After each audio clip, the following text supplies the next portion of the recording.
محبت جو ہے وہ زبانی جمع خرچ. محبت کے لیے قرآن نے معیار مقرر کیا. ہم بہت ہوشیار ذہین بڑے عقل مند ہیں.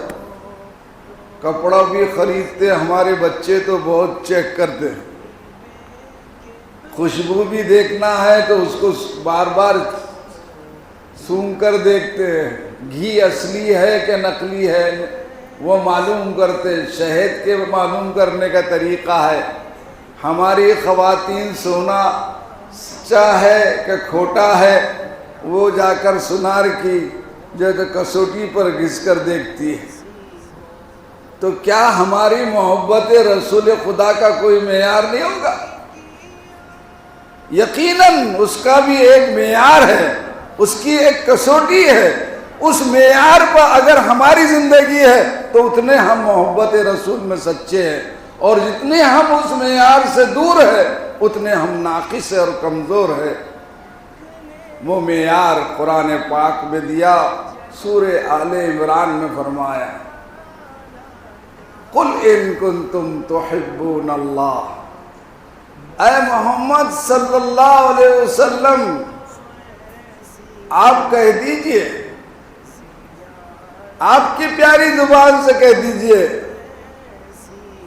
ان کنتم تحبون اللہ, کہ اگر واقعی تم اللہ اور اس سے محبت کرتے ہو تو اس کا معیار, اس کی کسوٹی صرف اور صرف اتباع رسول ہے.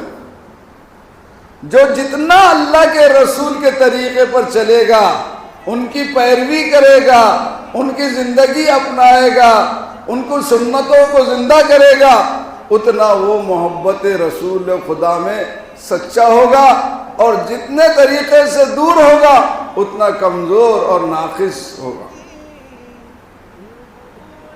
ہم کہتے ہیں کہ صاحب بڑی محبت ہے, بڑی محبت ہے, نعرے لگاتے ہیں رسول کا دامن نہیں چھوڑیں گے, نہیں چھوڑیں گے, اور ایک نماز نہیں پڑھیں گے. یہ دوغلا پن ہے, یہ جھوٹی محبت ہے. عربی کے شاعر نے بڑی پیاری بات کہی. عربی کے شاعر نے کہا تَعْصِي الْإِلَٰهَ وَأَنْتَ تَظْهَرُ حُبَّهُ. اللہ کی نافرمانی بھی کرتا ہے اور اللہ سے محبت کا اظہار بھی کرتا ہے. إِنَّ هَذَا فِي الْفِعَالِ بَدِيعٌ. بے شک یہ بات عجائبات زمانہ میں سے کہ محبت کا بھی دعویٰ کر رہے ہو, نافرمانی بھی کرتے جا رہے ہو. یہ عجوبہ ہے کہا. فَإِن كُنْتَ صَادِقًا فِي حُبِّكَ. اگر تو واقعی اللہ رسول کی محبت میں سچا ہے, فَأَطِعْهُ. تو ان کی فرما برداری کر, ان کی بات کو مان, ان کے احکام پر چل, ان کی زندگی جو انہوں نے بتائی اس کو اپنا. فَإِنَّ الْمُحِبَّ لِمَنْ يُحِبُّ يُطِيعُ. محبت کرنے والا اپنے محبوب کی ہر بات کو مانتا.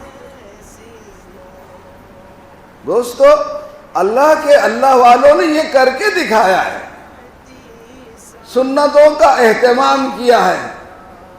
ہمارے پاس دعوی دعویٰ ہے. اللہ ہم کو عمل کی زندگی عطا فرمائے.